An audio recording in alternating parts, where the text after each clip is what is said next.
But then there's the older men who are adults and decide one day that they're women. And for so many of them, this is a fetish. I mean, this is like the thing we're not allowed to say or acknowledge, but it's totally true.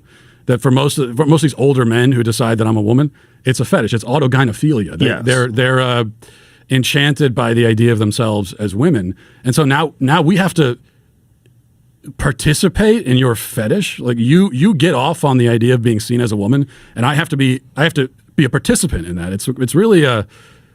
It's really degrading and to all of us, that we're all being forced into this. Well, it's always been a psychological condition. It's always been known as being like a psychiatric condition, like it's a mental health issue. Right. And now it's being accepted as a gender identity issue, where it was always just like a weird kink that people had. And now you're again, regardless of whether or not this person's a sex offender, registered sex offender, repeated sex offender, you have to accept this. Otherwise, you're a bigot. Yeah. It's just this rigid adherence to ideology is so cult-like. It's so fucking Handmaid's Tale. It's so wild that people are just wholesale adopting this. And this is not to deny that there's people that are trans. I've met people that are trans. It exists in nature. I mean, guys will shoot a buck and they'll find out that it's actually a female with antlers. Nature's weird, right? I think nature does make humans for whatever reason that really feel like they should have been born a female or should have been born a male. But that's not all of what's happening.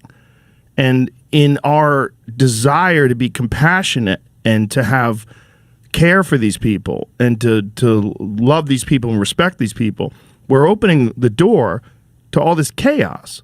Yeah. And I think that's what you highlight so well in this film. And it's so strange to me how so many people on the left, people that before this, I generally respected their opinion, just buy into it wholesale and will spout out things as if they're facts about how much this helps people and keeps people from killing themselves and helps kids. But it's not true.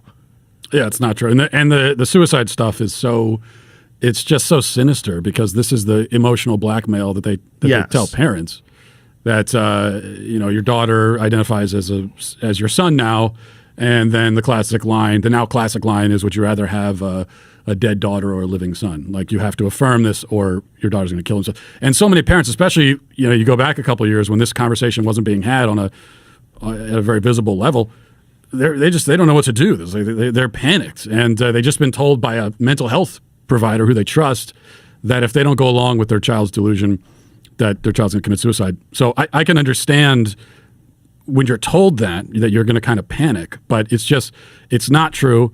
The evidence, in fact, tells us the opposite, that suicidality, we cover this in the film, Scott Nugent mentions it, that the only reliable long-term study we have on this shows that suicidality is the highest years after transition. That's the highest point for suicidality among trans people. But the other problem, too, is that there are a couple of maybe reliable long-term studies, but there aren't that many because we haven't done this to people on this scale ever before in human history. So the current crop of especially trans, quote-unquote trans kids, they're the guinea pigs. We're experimenting on them.